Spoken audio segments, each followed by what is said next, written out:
ఈరోజే శని త్రయోదశి. శనివారం త్రయోదశి తిథి కలిసి వస్తే దానిని శని త్రయోదశి అని పిలుస్తారు.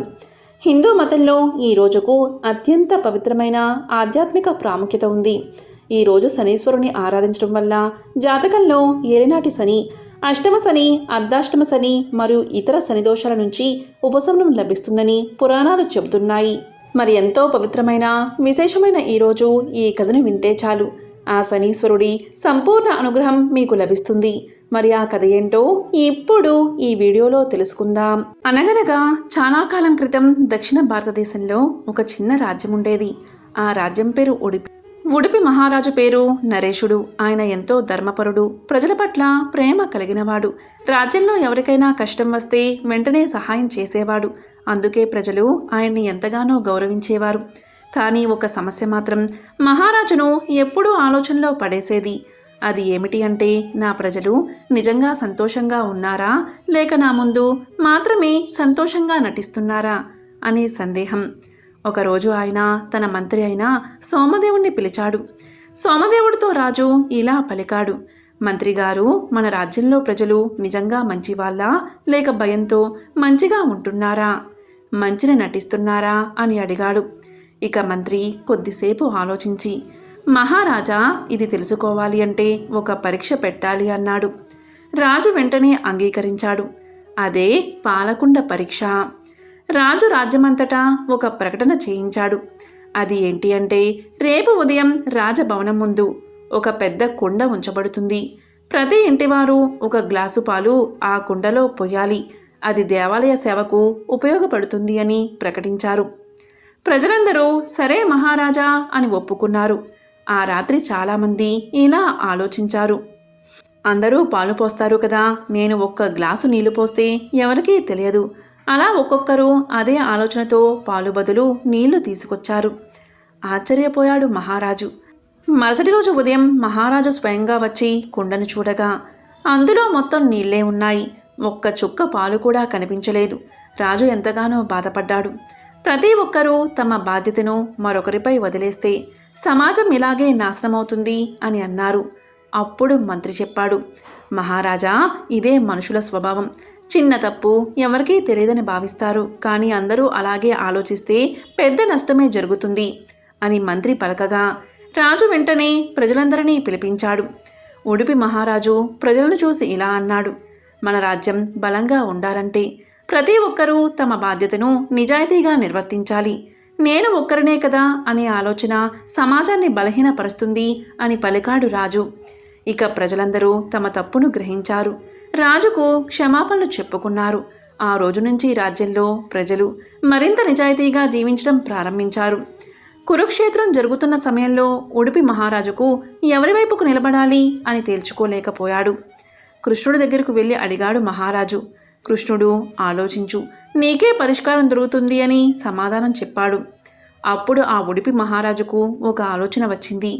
కురుక్షేత్ర యుద్ధం జరుగుతున్న సమయంలో కోట్లాది మంది సైనికులు యుద్ధభూమిలో ఉండేవారు. అంత పెద్ద సైన్యానికి ప్రతిరోజు ఆహారం తయారు చేయడం చాలా కష్టం. ఆ బాధ్యతను నేను స్వీకరిస్తాను అన్నాడు. ప్రతిరోజు ఎంతమందికి భోజనం అవసరమో ఖచ్చితంగా చెప్పడం అసాధ్యమే.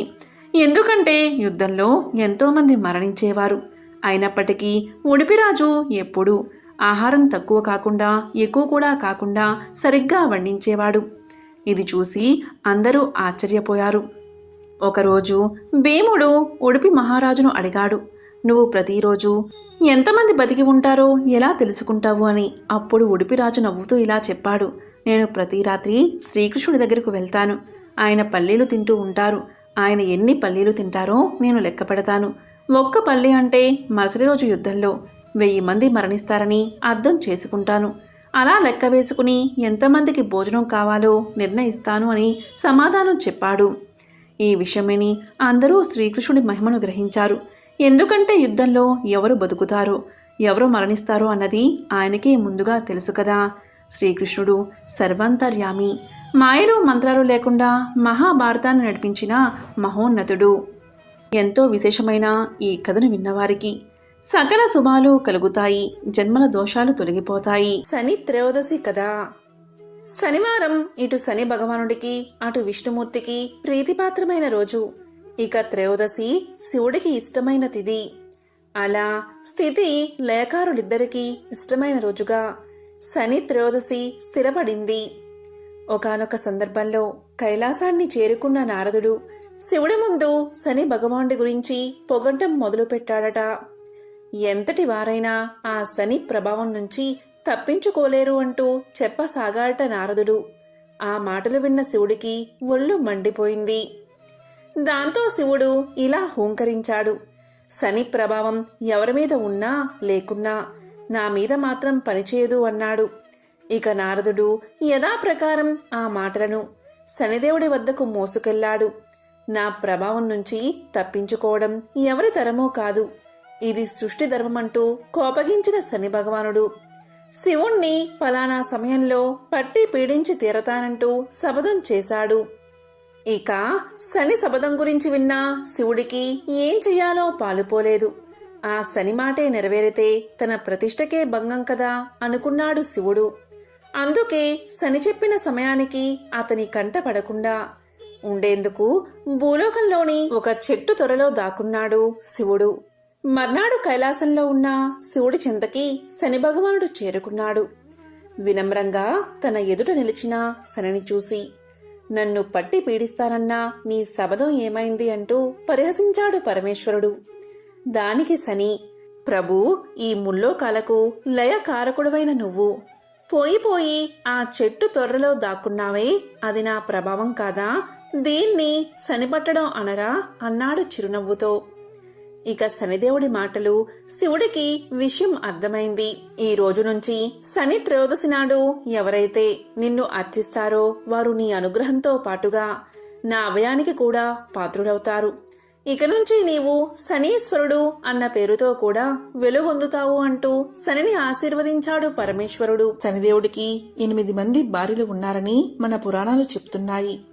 వారి పేర్లు వచ్చేసి ద్వాజిని, దామిని, కంకాలి, కలహప్రియ, కంటకి, తరంగి, మహిషి మరియు అజ.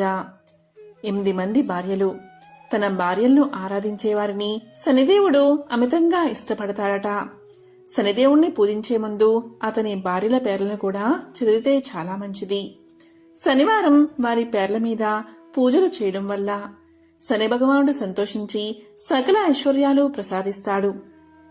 ప్రత్యక్ష నారాయణుడైన సూర్యదేవుడికి అతని భార్య అయిన ఛాయాదేవికి కలిగిన సంతానమే శనిదేవుడు. అతను నలుపు రంగుతో ఇనుముతో చేసిన రథాన్ని నడుపుతూ రాబందు, కాకి ఇలా అనేక వాహనాలతో ఉంటాడు. తన చిన్నతనం నుంచి శనిదేవుడు ఆ మహాశివుడికి ఉత్తమ భక్తుడు. మహాశివుడి ఆశీస్సుల కొరకు అనేక సంవత్సరాల పాటు తపస్సు, ధ్యానం కూడా చేశాడు. అతనితో పాటు మహాశివుడిపై ఉన్న ప్రేమ కూడా అంచెలంచెలుగా పెరిగింది. శనిదేవుడు పెద్దవాడైన తర్వాత అతను చిత్రరథుడి కుమార్తె అయిన దామిని వివాహం చేసుకున్నాడు. దామిని దైవ శక్తులు ఉన్న స్త్రీగా పురాణాల్లో పేరుంది. అందంలోనే కాదు, అత్యంత తెలివైనది. ఒక రాజ్యానికి యువరాణి. ఈమె అన్ని విద్యలు అభ్యసించింది. అత్యంత శక్తివంతురాలు. ఇలా ఉండగా తన భక్తులకు అంతా శుభం కలగాలని ఒకరోజు శనిదేవుడు ఆ మహాశివుడి గురించి తపస్సు ఆచరించడానికి అడవులకు వెళ్లాడు. ఇలా అనేక సంవత్సరాలు ధ్యానంలో మునిగిపోయాడు. ఇలా శనిదేవుడు అడవులకు వెళ్లడం వల్ల దామినికి ఏం చెయ్యాలో తోచలేదు.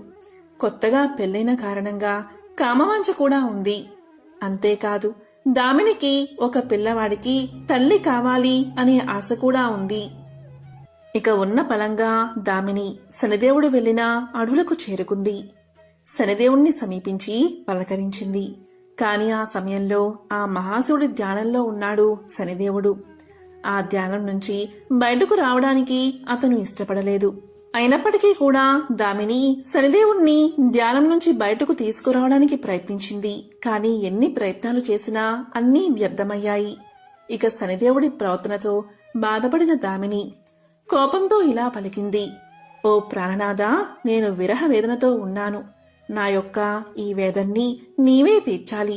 నీవు ఈ బాధ్యతనే కాకుండా నా యొక్క పాలన, పోషణ, సమస్త బాధ్యతలు నీవు విస్మరించి ఇక్కడకు వచ్చి తపస్సు చేసుకుంటున్నావు. ఇది నీకు ధర్మమా? ఇది అధర్మం కాదా? నీవు ఎవరి గురించి ఈ తపస్సు చేస్తున్నావు? నీ భక్తుల గురించే కదా. ఎందుకు చేస్తున్నావు? వాళ్ళు ఎప్పుడూ నిన్ను పూజించాలనే కదా. వారి బాగోగులు బాగుండాలి అని తపస్సు చేస్తున్నావు కదా. సరే, ఇదంతా బాగానే ఉంది. నన్ను కూడా నీవు పట్టించుకోవాలి కదా. అది కూడా నీ ధర్మమే కదా. నీ ధర్మాన్ని నీవు విస్మరించావు కాబట్టి నీకు నేను ఒక శాపాన్ని ఇస్తున్నాను. ఏ భక్తుల గురించైతే నీవు తపస్సు చేస్తున్నావో నీ చూపు వాళ్ల మీద పడితే వారి జీవితాలు మంచిగా వృద్ధిలోకి వస్తాయని నీవు భగవంతుడి గురించి అంటే పరమేశ్వరుడి గురించి తపస్సు చేస్తున్నావో అటువంటి వారి జీవితంలో అష్టమ శని కాని, ఏనాటి శని కాని, అర్ధాష్టమ శని గాని ప్రవేశించగాని వారి జీవితాలు కష్టాల పాలవుతాయి. వారు అనేక బాధలు అనుభవిస్తారు. నాలాగే వాళ్లు కూడా అనేక దుఃఖాలు పొందుతారు. ఎవరిని నీవు చూసినా వారు నాశనం అవుతారని శపించింది. అలా శపించగానే శనిదేవుడు ధ్యానం నుంచి బయటకు వచ్చాడు. అరే, నా భార్యను ఇలా బాధపెట్టానా? ధర్మాన్ని విస్మరించానా? ఈశ్వరుడి యొక్క మంత్ర జపంలో నాకు ఆయన తప్ప ఏదీ గోచరించకుండా ఉన్నానే అని ఎంతగానో బాధపడి పరమేశ్వరుని ధ్యానిస్తాడు. దీంతో పరమేశ్వరుడు ప్రత్యక్షమై, నాయనా శనిదేవా, నీవు ఆక్రోశించవలసిన పనిలేదు. రాబోయేది కలియుగం. ఈ కలియుగంలో ధర్మం 4 పాదాలా నడుస్తుంది. నీ చల్లని చూపు కంటే నీ వక్రదృష్టి పడితేనే అధర్మానికి లోనైన వారు, అధర్మంతో జీవించేవాళ్లు, దుష్టులు, దుర్మార్గులు వీళ్ళందరికీ కూడా నీవు ఒక దండ నాయకుడివై వారిని నీవు దండించి చక్కటి మార్గంలో పెట్టడానికి ఇది నీకు వరంగా నేను అనుగ్రహిస్తున్నాను. ధర్మంతో ఉండేవారికి నీ చల్లని చూపుతో మంచే జరుగుతుంది. అధర్మం, అన్యాయం, దుర్మార్గుల ఎడల నీ దృష్టి పడి వారిని దండించేందుకు ఈ శాపం నీకు పనికి వస్తుంది. కాబట్టి నీవు బాధపడాల్సిన పనిలేదు అన్నాడు. అలా ఆ పరమేశ్వరుడు శాపాన్ని వరంగా మార్చాడు. ఇలా కలియుగంలో శని వక్రదృష్టి ప్రజలకు ఎల్లప్పుడూ ప్రతికూల ప్రభావాలను చూపిస్తుంది. క్రమంగా శనిదేవుడు ఎవరిని చూస్తే ఆ వ్యక్తి కొన్ని క్లిష్ట సమస్యలను ఎదుర్కోవాల్సి ఉంటుంది. ఇలా ఉండగా శనిదేవుడు తన భార్య దగ్గరకు చేరుకున్నాడు. ఇక భార్య దామిని చిరాకుగా ఉంది. అది గమనించి ఆమెకు క్షమాపణలు చెప్పాలని ప్రయత్నించాడు. క్రమంగా ఆమె దాన్ని అర్థం చేసుకుని శాపం ఇచ్చినందుకు విచారం వ్యక్తం చేసినప్పటికీ శాపం యొక్క ప్రభావాలను రద్దు చేయగల శక్తులు ఆమెకు లేని కారణంగా ఆ శాపం వరంగా కలియుగంలో కొనసాగించబడింది. ఇక ఆ రోజు నుంచి తన భక్తులను కాపాడాలని, వారిని నేరుగా చూడకుండా ఎల్లప్పుడూ తలదించుకునే ఉండాలని శనిదేవుడు నిర్ణయించుకున్నాడు. ఇదే శని భగవానుడి యొక్క పెళ్లి కథ. ఎవరైతే ఈ కథను వింటారో వారికి శనిదేవుడి యొక్క సంపూర్ణ అనుగ్రహం లభిస్తుంది. ఒకసారి అన్ని గ్రహాలు ఒక చర్చకు పూనుకున్నాయి. ఆ చర్చలో ఎవరంటే ఎవరు గొప్ప అని వాగ్వివాదాలు జరిగాయి. అందరికన్నా నేనే గొప్ప అన్న భావన అందరిది. ఈ చర్చ ఎంతకీ తెగకపోవడంతో అత్యంత గొప్ప రాజైన విక్రమాదిత్యుణ్ణి సంప్రదించారు నవగ్రహాలు. విక్రమాదిత్యుడికి న్యాయ విచారణలో గొప్ప రాజుగా పేరు ఉంది. తద్వారా విక్రమాదిత్యుణ్ణి అన్ని నిర్ణయాలు కూడా అందరూ విశ్వసిస్తారు, అలాగే పాటిస్తారు. కాబట్టి ఈ ప్రశ్న విక్రమాదిత్యుడి ముందుకు చేరుకుంది. ఇక విక్రమాదిత్యుడు తన సపరివారాన్ని పిలిచి 7 రకాల లోహాలతో తయారు చేయించిన 7 కుర్చీలను ఏర్పాటు చేయమని ఆదేశించాడు. ఇక వారు రాజు ఆజ్ఞాపించినట్లే చేశారు. అన్ని గ్రహాలను ఒక్కొక్క కుర్చీలో ఆసీన్లు కమ్మని సూచించాడు మహారాజు విక్రమాదిత్యుడు. ఇనుము శనిదేవుడికి అత్యంత ప్రీతిపాత్రమైనది కావడంతో అన్నిటికన్నా చివరిలో ఉన్న ఇనుము కుర్చీపై ఆసీనుడు అయ్యాడు శనిదేవుడు. ఇక రాజు వెంటనే మీరు ఎంచుకున్న కుర్చీల ద్వారా మీ స్థానాలను మీరే నిర్ణయించుకున్నారు అని ప్రకటించాడు. కాని విక్రమాదిత్యుడి న్యాయం శనిదేవుడికి నచ్చలేదు. అత్యంత హేయమైన న్యాయంగా భావించి ఎంతో బాధపడ్డాడు. వెంటనే గద్గద స్వరంతో ఇలా అన్నాడు శనిదేవుడు, ఓ రాజా, నా గురించి నీకు కనీస అవగాహన లేదు. అందుకే ఇటువంటి న్యాయాన్ని సూచించావు. కాని ఒక్కటి గుర్తుపెట్టుకో, సూర్యుడు తన రాశిలో 1 నెల మాత్రమే ఉంటాడు. చంద్రుడు 2 నెలల కన్నా కొన్ని రోజులు ఎక్కువగా ఉంటాడు. ఇక గురుడు 1.5 నెల మాత్రమే ఉంటాడు. ఇక బృహస్పతి 13 నెలలు ఉంటాడు. అలాగే బుధుడు, శుక్రుడు ఒక్కొక్క నెల మాత్రమే తమ రాశుల్లో ఉంటారు. కానీ నేనొక్కడినే అందరికన్నా ఎక్కువ కాలం, గరిష్టంగా 2.5 సంవత్సరాల నుంచి 7.5 సంవత్సరాల వరకు రాశిలో ఉంటాను. ఏలినాటి శని ప్రభావం రాజులను, దేవతలను కూడా వదల్లేదు. ఆఖరికి శ్రీరాముడు కూడా ఏలినాటి శని కారణంగా వనవాసానికి వెళ్లవలసి వచ్చింది. అది కూడా నా 7.5 సంవత్సర ఏలినాటి శని ప్రభావమే. మరోపక్క ఏలినాటి శని ప్రభావం వలనే వానరుల సైన్యం సహాయంతో వచ్చిన రాముడి చేతిలో ఓడిపోయి రావణుడు కూడా సంహరించబడ్డాడు. ఇలాంటి అనేక విషయాలు తెలిసి కూడా నన్ను చులకన చేసి చూశావు. ఈ ప్రభావం అనుభవించిన వారికే తెలుస్తుంది అని శనిదేవుడు రాజుకు వివరించి నిష్క్రమించాడు. తద్వారా కాలక్రమేణా శనిదేవుడి ప్రభావంతో ఏలినాటి శని కారణంగా విక్రమాదిత్యుడు కూడా అనేక కష్టాలు ఎదుర్కోవాల్సి వచ్చింది. విక్రమాదిత్య మహారాజు అడవులకు వెళ్లాడు. ఆకలితో అలమటించాడు. ఆఖరికి నూనె గింజల నుంచి నూనెలు తీసే పనికి కూడా ఉపక్రమించాడు. క్రమంగా ఇలాంటి అనేక కష్టసాధ్యమైన మరియు ఊహకు కూడా అందని పనులు కూడా చేయవలసి వచ్చింది. చివరికి ఈ సమస్యలు చేతులు తెగేదాకా కూడా వెళ్ళాయి అంటే ఆశ్చర్యం గొల్పక మానదు. తన చివరి ఏలనాటి శని రోజుల్లో పొలాల్లో కూడా పనిచేశాడు విక్రమాదిత్య మహారాజు. క్రమంగా ఏలినాటి శని చివరి రోజున పనిలో భాగంగా గట్టిగా పాడుతూ ఉండగా ఆ గొంతు ఒక రాజుకూతురు చెవినపడి విక్రమాదిత్యుణ్ణి పెళ్లి చేసుకోవడానికి ఇష్టపడి సిద్ధపడింది.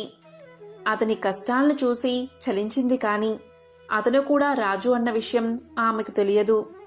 వీరి పెళ్లి ద్వారా నెమ్మదిగా విక్రమాదిత్యుడికి తన రాజభోగాలను, కీర్తి ప్రతిష్టలను తిరిగి తెచ్చి పెట్టాయి.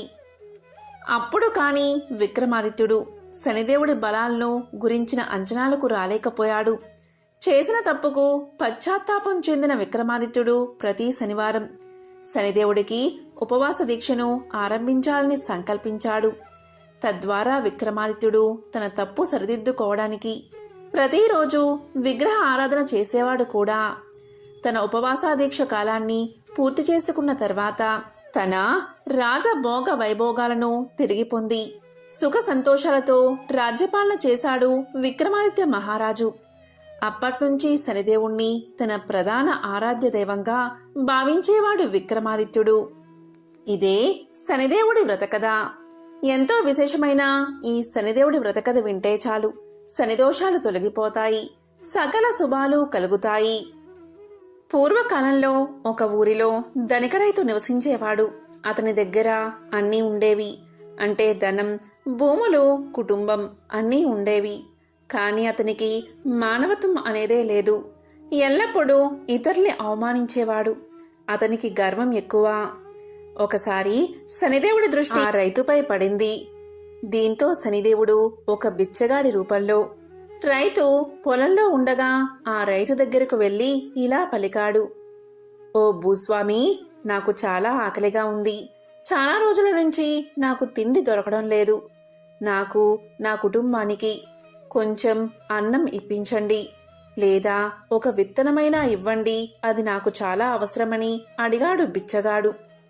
కాని రైతు గర్వంతో ఆ బిచ్చగాడిని దుర్భాషలాడాడు. నీ పని నువ్వు చూసుకో, నీకెందుకు నేను విత్తనం ఇవ్వాలి అని కించపరిచాడు. అది చూసిన శనిదేవుడు వెంటనే తన నిజరూపంలోకి వచ్చి ఇలా పలికాడు. నీకు ఎంత పొగరు! నీ గర్వానికి నేను 3 ఏళ్ల పాటు శిక్ష వేస్తున్నాను. నీ దగ్గర ఉన్న ధనం, భూమి, కీర్తి అన్నీ కూడా నిన్ను విడిచి వెళ్ళిపోతాయి. తరువాత నీవు చేసిన తప్పుకు పశ్చాత్తాప పడతావు అని శపించాడు శనిదేవుడు. దీంతో రైతు దశ మారిపోయింది. అతని పంటలు అస్సలు పండలేదు. ధనం, భూములు, కుటుంబ సభ్యులంతా క్రమక్రమంగా అతనికి దూరమైపోయారు. ఈ విధంగా ఆ భూస్వామి అనేక కష్టాలు ఎదుర్కొన్నాడు. ఒకరోజు అతను అలసిపోయి నడుస్తూ నడుస్తూ ఒక ఆలయానికి చేరుకున్నాడు. అది శనిదేవుడి ఆలయం. అక్కడ శనిదేవుణ్ణి చూసిన వెంటనే ఆ భూస్వామికి అతను చేసిన తప్పేంటో తెలిసి వచ్చింది. దీంతో అతను కన్నీటితో ఇలా ప్రార్థించాడు. ఓ శనిదేవా, నేను నా పొగరుతో ఎన్నో తప్పులు చేశాను. ఎంతో మందిని కష్టపెట్టాను. ధనం ఉన్నంతసేపు కుటుంబం నాతోనే ఉంది. ఎప్పుడైతే నా భూములు పోయాయో, ధనం లేదో, నా కుటుంబం, భార్య, పిల్లలు నన్ను వదిలి వెళ్ళిపోయారు. నేను ఒంటరివాడిని అయిపోయాను. దయచేసి నా కష్టాలు తొలగించు స్వామి. నేను చేసిన తప్పుకు క్షమాపణ కోరుతున్నాను అని కన్నీటితో వేడుకున్నాడు. ఇక ఆ భూస్వామి యొక్క పశ్చాత్తాపాన్ని చూసిన శనిదేవుడు ఆ భూస్వామి ముందు ప్రత్యక్షమై ఇలా అన్నాడు. నీ పాపానికి సమయం పూర్తయింది. నీవు పశ్చాత్తాపంతో మంచివాడిగా మారావు. నీకు మళ్ళీ ధనం, కీర్తి, కుటుంబం అన్నీ తిరిగి వస్తాయి అని ఆశీర్వదించాడు. రామాయణ కథ ప్రకారం రావణుడి చెరలో ఉన్న సీతాదేవిని తీసుకువచ్చేందుకు వారధి నిర్మిస్తున్నారు వానరులు. హనుమంతుడి సారథ్యంలో రాళ్లపై శ్రీరామ అని రాస్తూ వారధి కడుతూ ఉన్నారు. ఆ సమయంలో అక్కడికి వచ్చాడు శనిదేవుడు. అయితే వంతెన నిర్మాణానికి సాయంగా వచ్చాడేమో అనుకున్నాడు హనుమంతుడు. నీపై నా ప్రభావం చూపించేందుకు వచ్చాను అంటూ అసలు విషయం నెమ్మదిగా చెప్పాడు శనీశ్వరుడు. శని నిర్ణయించుకున్నాక ఆ శని ప్రభావం తగ్గించుకోవడం మినహా తప్పించుకోవడం సాధ్యం కాని పని. అందుకే చేసేది లేక ఆంజనేయుడు సరే అని పలికాడు. వెంటనే హనుమంతుడి తలపై కూర్చున్నాడు శనిదేవుడు. శని తన తలపై కూర్చుంటే వంతెన నిర్మాణానికి తలపై రాళ్లు మొయ్యడం కుదరదు కదా. దీంతో స్వామి కార్యంలో ఉన్న సమయంలో పనికి అంతరాయం కలుగుతోందని తలను వదిలి కాళ్ళు పట్టుకోమని చెప్పాడు హనుమంతుడు. దీనికి అంగీకరించాడు శనీశ్వరుడు. ఇక శని ఆంజనేయుడి కాళ్ళు పట్టుకోవడానికి ప్రయత్నిస్తాడు. కాని హనుమంతుడు తనకున్న బలంతో శనీశ్వరుణ్ణి తన పాదాల కింద అణిచివేస్తాడు. ఇక ఆంజనేయుణ్ణి పట్టుకోవడం వీలుకాకపోయింది శనీశ్వరుడికి. ఆ సమయంలో శనీశ్వరుడు విముక్తి కలిగించు, ఇంకెప్పుడు నీ జోలికి రాను అని వేడుకున్నాడట. పైగా నిన్ను భక్తితో పూజించే వారిపై నా ప్రభావం చూపను అని చెప్పాడట శనిదేవుడు. అలా శనీశ్వరుడి చెర నుంచి హనుమంతుడు తప్పుకోవడంతో పాటు తన భక్తులను కూడా తప్పించాడు. ఏలనాటి శని ప్రభావంలో ఉన్న జాతకులు హనుమంతుణ్ణి స్తుతిస్తే వారిపై శని ప్రభావం తగ్గుతుందని చెబుతూ ఉంటారు. ఆంజనేయుడికి రామనామం అంటే ఎంతో ప్రీతి. ఆ మంత్రాన్ని జపించిన వారిపైన కూడా హనుమంతుడి కరుణ ఉంటుంది. శ్రీరామ అని పలికితే చాలు హనుమంతుడు అండగా నిలబడతాడు. శనిదోషాలు తొలగిపోతాయి, సకల శుభాలు కలుగుతాయి. కాశీఖండంలోని ఒక విశేషమైన కథను ఇప్పుడు తెలుసుకుందాం. భగవంతుడి విశ్వకర్మ కుమార్తె సంధ్యను గ్రహాల రాజైన సూర్యదేవుడు వివాహం చేసుకున్నాడు. సమస్త ప్రపంచానికి వెలుగునిచ్చే సూర్య భగవానుడి ప్రకాశానికి సంధ్య ఎంతగానో భయపడేది. పెళ్లైన కొంతకాలానికి సూర్యదేవుడు సంధ్యా దంపతులకు మను, యముడు, యమున అనే 3 పిల్లలు పుట్టారు. అయినప్పటికీ సంధ్య సూర్య భగవానుడి ప్రకాశాన్ని తట్టుకోలేకపోయేది. ఇక సూర్యుడి ప్రకాశాన్ని తట్టుకోలేక సంధ్య తపస్సు చెయ్యాలని నిర్ణయించుకుంది. ఆమె తన ఛాయకు ప్రాణాన్ని పోసింది. సంధ్య తన పిల్లల్ని చూసుకునే బాధ్యతను ఛాయకి అప్పగించి తన తండ్రి ఇంటికి వెళ్ళింది. తీరా విశ్వకర్మ పుట్టింటిని ఉండడం సమంజసం కాదని నచ్చచెప్పడంతో ఆమె అడవిలో అశ్వం రూపాన్ని ధరించి తపస్సులో మునిగిపోయింది. మరొక వైపు ఛాయ నీడ కావడంతో సూర్య భగవానుడి ప్రకాశానికి ఎటువంటి ఇబ్బంది కలగలేదు. తరువాత ఛాయాదేవి గర్భాన్ని ధరించింది. శనీశ్వరుడు ఛాయ గర్భంలో ఉన్నప్పుడు ఛాయ శివుడి కోసం తీవ్రమైన తపస్సు చేసింది. తపస్సు చేసే సమయంలో ఆకలి, దాహం, సూర్యరశ్మి, వేడిమి తట్టుకోలేక ఛాయ గర్భంలో పెరుగుతున్న శనీశ్వరుడిపై కూడా ప్రభావాన్ని చూపించడంతో ఛాయ నల్లగా మారిపోయింది. శనిదేవుడు జన్మించినప్పుడు అతని ఛాయను చూసి సూర్య భగవానుడు ఛాయాదేవిని అనుమానించాడు. అలాగే శనీశ్వరుణ్ణి కూడా అవమానించాడు. అంతేకాదు శనీశ్వరుడు ఎన్నడూ తన కొడుకు కాలేడని చెప్పాడు సూర్యభగవానుడు.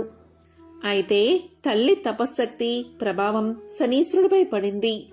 తన తల్లిని అవమానించడం చూసిన శనీశ్వరుడు కోపంతో తన తండ్రి సూర్యదేవుడి వైపు చూశాడు.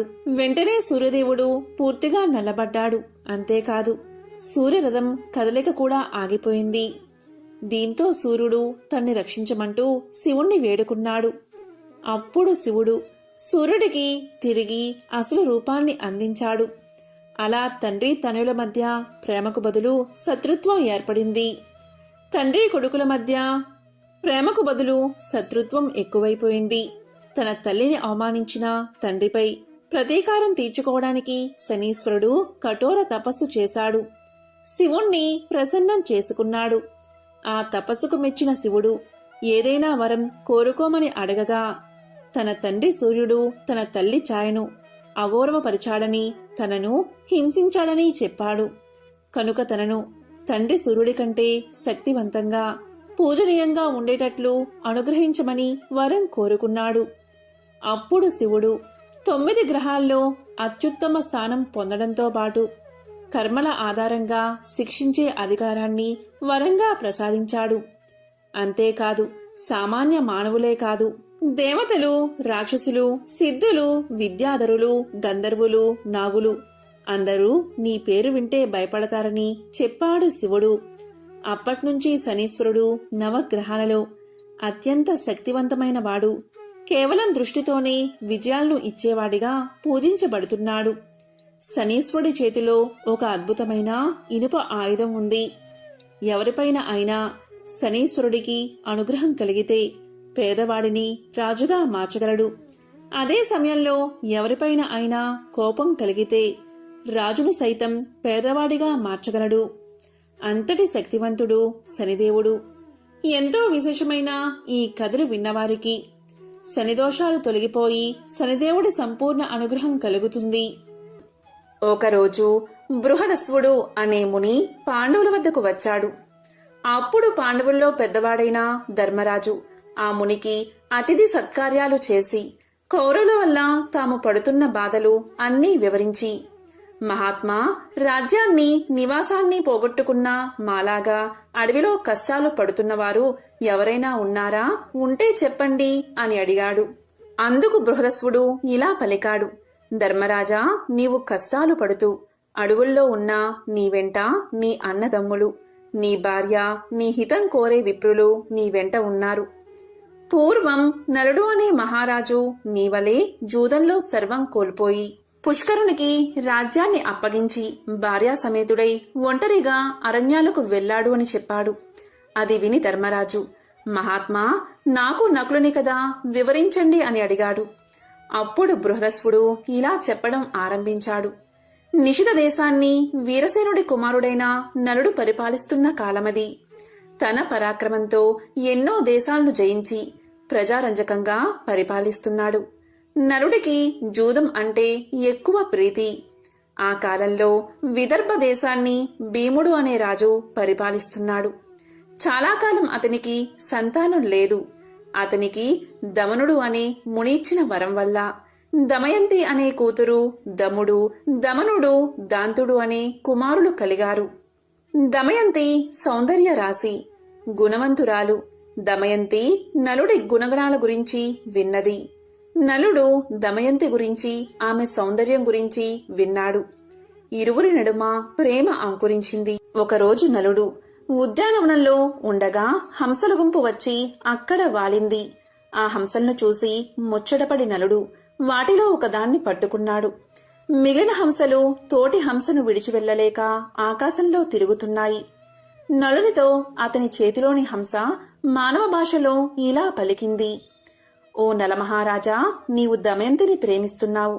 నేను దమయంతి వద్దకు వెళ్లి నీ గురించి, నీ అందచందాల గురించి, గుణగణాల గురించి చెప్పి నీ మీద అనురాగం కలిగేలా చేస్తాను అని పలికింది. ఆ హంస పలుకులు విని నలుడు ఆనందపడి దాన్ని విడిచిపెట్టాడు.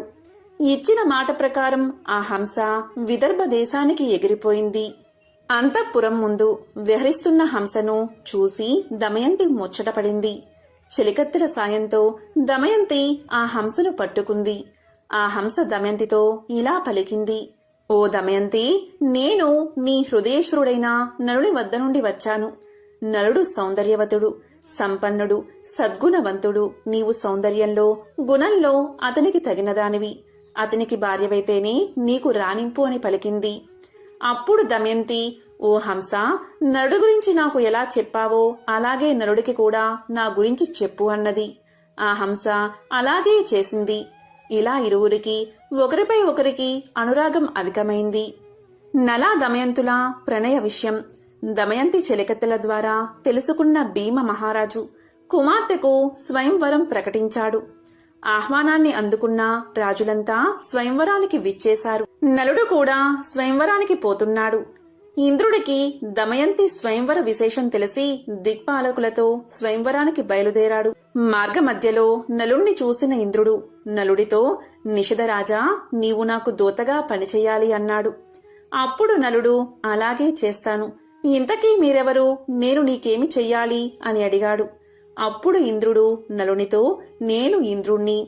వీరు దిక్పాలకులు. నీవు పోయి దమయంతికి మా గురించి చెప్పి ఆమె మమ్మల్ని వరించేలా చెయ్యాలి అన్నాడు. అప్పుడు నలుడు ఇంద్రునితో, అయ్యా, నీకిది ధర్మమా? నేను కూడా అదే పనిమీద పోతున్నాను కదా అన్నాడు. అప్పుడు ఇంద్రుడు నలునితో, నీవు మాకు మాటిచ్చావు కనుక ఈ కార్యం చేయవలసిందే. ఇది దేవతా కార్యం. నీవు చెయ్యగలవు. మాట తప్పడం ధర్మం కాదు. మా మహిమ చేత అంతఃపురానికి వెళ్లడానికి నీకు ఎవరూ అడ్డు చెప్పరు అన్నాడు. గత్యంతరం లేక నలుడు దమయంతి అంతఃపురంలో ప్రవేశించాడు. నలుడు దమయంతిని మొదటిసారిగా చూసి హంస చెప్పిన దానికంటే దమయంతి సౌందర్యవతి అనుకున్నాడు. దమయంతి, ఆమె చెలికత్తెలు నలుణ్ణి చూసి ఆశ్చర్యపోయారు. దమయంతి నలుణ్ణి చూసి, మహాత్మా, మీరు ఎవరు? ఎక్కడి నుండి వచ్చారు? ఈ అంతఃపురంలో ఎవరికీ కనబడకుండా ఎలా ప్రవేశించారు అని అడిగింది. అప్పుడు నలుడు దమయంతితో, నా పేరు నలుడు. నేను దేవదూతగా వచ్చాను. దిక్పాలకులు వారిలో ఒకరిని వరించమని నీకు చెప్పమని నన్ను పంపారు అన్నాడు. నలుడి మాటలకు ఆమె మనసు కష్టపడింది. అయ్యా, నేను మానవకాంతను. నమస్కారం చేయవలసిన దేవతలను వరించడం ధర్మమా? నాడు హంస చెప్పింది మొదలు నిన్నే నా భర్తగా తలుచుకుంటున్నాను. నా తండ్రి భీమరాజు మిమ్మల్ని ఇక్కడికి రప్పించడానికే స్వయంవరం ప్రకటించాడు. మీరే నా భర్త కనుక నన్ను స్వీకరించండి, లేకుంటే నా ప్రాణాలను తీసేసుకుంటాను. అంతేకాని ఇతరులను వరించను అని దమయంతి ప్రార్థించింది. అప్పుడు నలుడు దమయంతితో, దమయంతి, దేవతలు ఐశ్వర్యవంతులు, జరా మరణాలు లేనివారు. వారిని కాదని జరామరణాలకు ఆలవాలమైన నన్ను కోరడం న్యాయమా అని పలికాడు. ఆ మాటలు విని దమయంతి దుఃఖించింది. ఆమె నలుడితో, నేను ఒక ఉపాయం చెప్తాను. అందరి ముందు నేను దేవతలను ప్రార్థించి మిమ్మల్ని వివాహం చేసుకుంటాను. అప్పుడు మీకు దేవతల మాట వినలేదన్నా దోషం ఉండదు అని పలికింది. ఆ మాటలు నలుడు ఇంద్రుడికి చెప్పాడు. అది విని దిక్పాలకులు, దమయంతి మమ్మల్ని ఎలా వరించదో చూస్తాము అని అందరూ నలుడి రూపంలో స్వయంవరానికి విచ్చేశారు. స్వయంవర మండపంలో ఒకేసారి 5 నల్లు కనిపించారు. దమయంతి వరమాల పట్టుకుని వచ్చింది. మనసులో ధ్యానించి, దేవతలారా, నలుణ్ణి గుర్తుపట్టడంలో నాకు సహకరించండి. మీ నిజ రూపాలతో ప్రత్యక్షం అవ్వండి అని ప్రార్థించింది. వారు దమయంతిని కరుణించి తమ నిజరూపాలతో ప్రత్యక్షం అయ్యారు. నలా దమయంతులకు వైభవోపేతంగా వివాహం జరిగింది. ఇంద్రాది దేవతలు అనేక వరాలిచ్చి అనుగ్రహించారు. ఇలా దేవతలు దమయంతి స్వయంవరం చూసి దేవలోకం వెళ్తూ ఉండగా దేవతలకు కలి పురుషుడు కనిపించాడు. ఇంద్రుడు కలిపురుషుని చూసి, ఎక్కడికి పోతున్నావు అని అడిగాడు. అప్పుడు కలిపురుషుడు, భూలోకంలో జరుగుతున్న దమయంతి స్వయంవరానికి పోతున్నాను అన్నాడు. ఆ మాటలకు వారు నవ్వి, దమయంతి స్వయంవరం జరిగింది, ఆమె నలుణ్ణి వివాహం చేసుకుంది అన్నారు. దీంతో కలికి కోపం వచ్చింది. నలుడిని రాజ్యభ్రష్టుణ్ణి చేసి వారిద్దరికీ వియోగం కల్పించాలి అనుకున్నాడు. నలుడు ధర్మాత్ముడు. కలి ప్రవేశానికి చాలా కాలానికి గాని అవకాశం రాలేదు. ఒకరోజు నలుడు మూత్ర విసర్జన చేసి పాద ప్రక్షాళన చేయకుండా సంధ్యావందనం చేశాడు. ఆ శౌచాన్ని ఆధారం చేసుకుని కలి అతనిలోకి ప్రవేశించాడు. నలుడి దాయాది అయిన పుష్కరుని వద్దకు వెళ్లి నలుడికి జూద వ్యసనం ఉందని అతనితో జోదమాడి అతని రాజ్యాన్ని గెలవచ్చని నమ్మబలికాడు కలి. బ్రాహ్మణ వేషంలో పుష్కరునితో నలుడి వద్దకు వెళ్లి జూదానికి ఆహ్వానించాడు. జూదానికి పిలిస్తే పోకపోవడం ధర్మం కాదని నలుడు జూదమాడ్డానికి అంగీకరించాడు. జూదం మొదలైంది. నలుడు తన రాజ్యాన్ని, సంపదలను వరుసగా పోగొట్టుకుంటున్నాడు. అయినా ఆడ్డం మానలేదు. సమస్తం పోయే వరకు ఆడాడు. దీంతో దమయంతి దుఃఖించి ఓడే కొద్దీ గెలవాలనే పంతం పెరుగుతుంది. ఏమీ చెయ్యలేము అని సరిపెట్టుకుంది. నలుడు ఓడిపోవడం తథ్యమని గ్రహించిన దమయంతి తన కుమార్తె ఇంద్రను, కుమారుడు ఇంద్రసేనను సారథిని తోడిచ్చి విదర్భలో ఉన్న తండ్రి వద్దకు పంపించేసింది. నలుడు తన రాజ్యాన్ని కోల్పోయి నగరం వెలుపులా 3 రోజులు ఉన్నాడు. జూదంలో సర్వం పోగొట్టుకున్న నలుణ్ణి చూడడానికి ఎవరూ రాలేదు. ఆకలికి తట్టుకోలేకపోయాడు. ఆకాశంలో ఎగురుతున్న పక్షులను పట్టడానికి తన పైవస్త్రాన్ని వాటి మీద విసిరాడు. ఆ పక్షులు ఆ వస్త్రంతో సహా ఎగిరిపోయాయి. దీంతో నలుడు సిగ్గుపడి తన భార్య కొంగును పైవస్త్రంగా కప్పుకున్నాడు. ఆ దుస్థితికి తట్టుకోలేని నలుడు, దమయంతి, ఇక్కడ 4 మార్గాలు ఉన్నాయి. ఇది నీ పుట్టిల్లు విదర్భ దేశానికి పోయేదారి. ఇది దక్షిణ దేశానికి పోయే మార్గం. ఇది కోసల దేశానికి పోయే మార్గం. ఇది ఉజ్జయిని దేశానికి పోయే మార్గం. వీటిలో మనకు అనుకూలమైన మార్గమేదో చెప్పు అన్నాడు. ఇంకా భార్యతో ఇలా పలికాడు. నీవు అడవులలో కష్టాలు పడలేవు. నీ తండ్రి ఇంటికి వెళ్లి సుఖంగా ఉండు అని చెప్పాడు.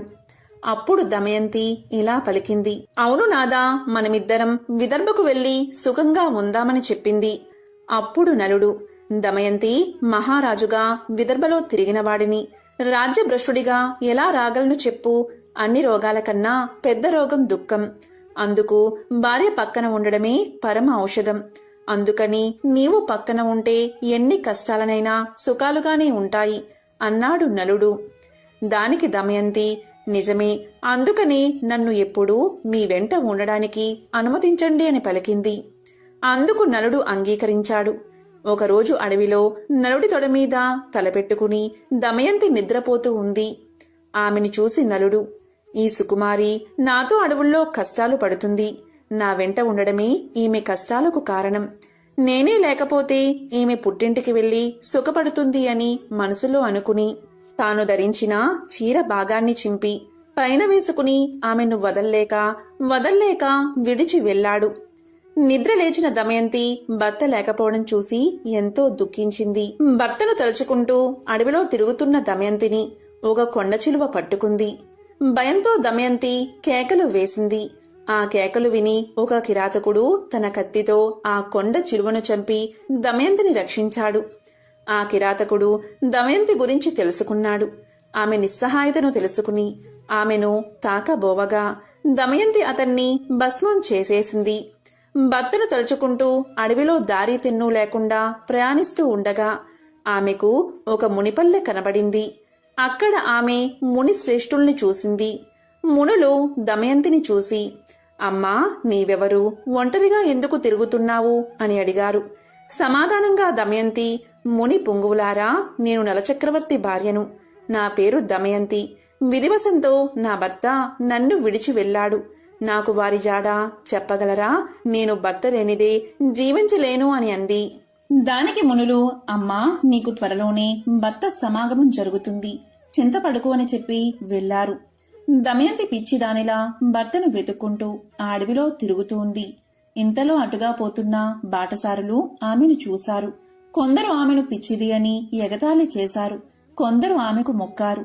వారిలో ఉన్న వ్యాపారి ఆమె గురించి తెలుసుకుని, అమ్మా, నేను నలుణ్ణి చూడలేదు, కాని మేము చేదీ దేశానికి పోతున్నాము అని పలకగానే దమయంతి వారితో, నేను కూడా మీ వెంట వస్తాను అంది.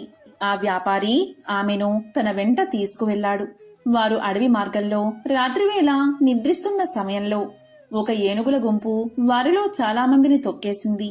వారిలో చాలామంది మరణించడం చూసి దమయంతి తన దురదృష్టానికి దుఃఖించింది.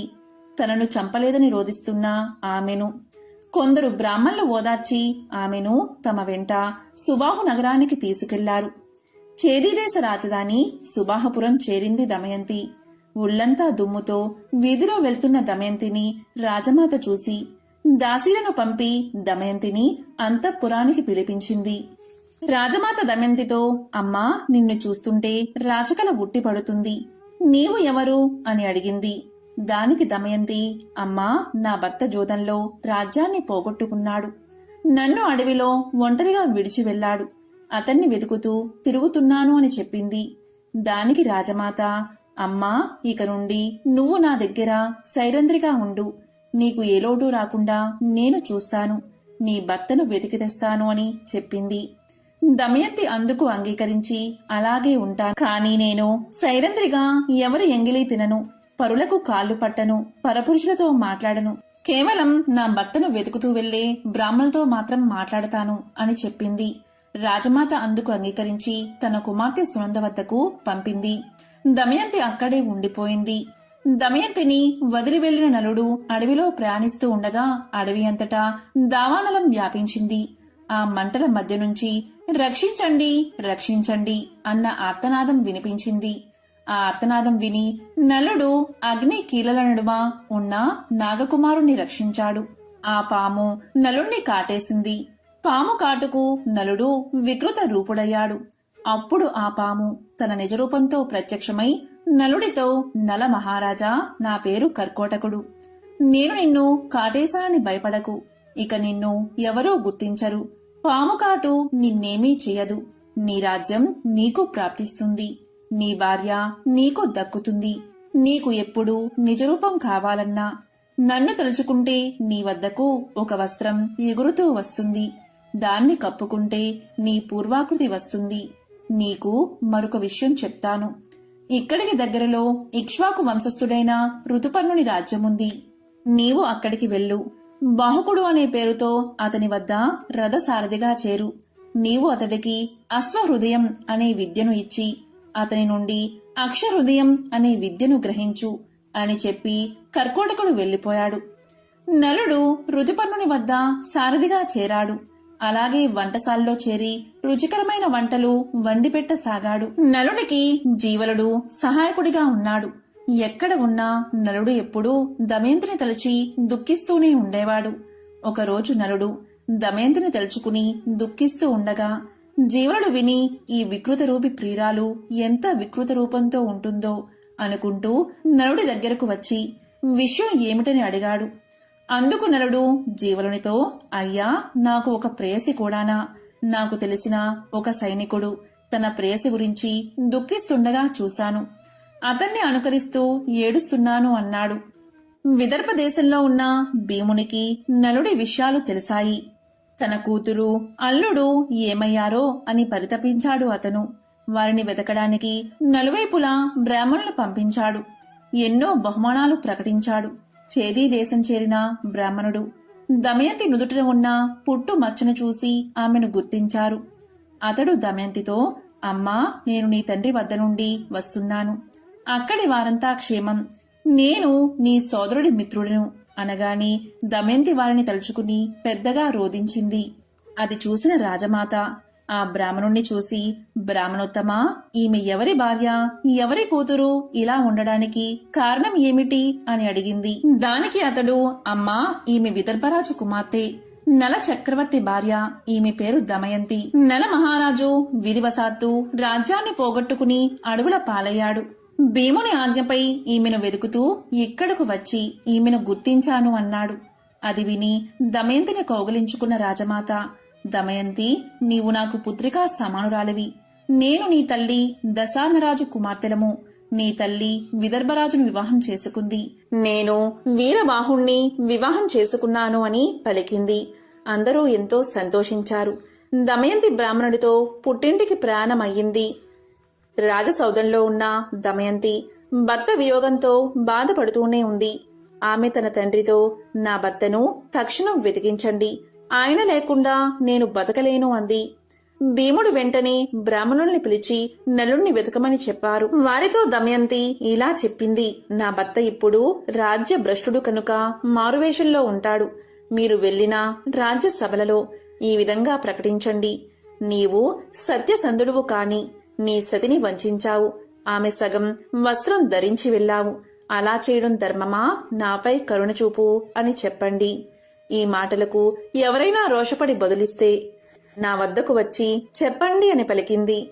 అలా నలుణ్ణి వెతకడానికి వెళ్లిన వారంతా నలుని జాడ తెలుపకపోయినా వారిలో పర్ణాదుడు అనే విప్రుడు దమయంతితో, అమ్మా, నేను ఋతుపర్ణుని రాజ్యంలో నీవు చెప్పినట్లే చెప్పాను.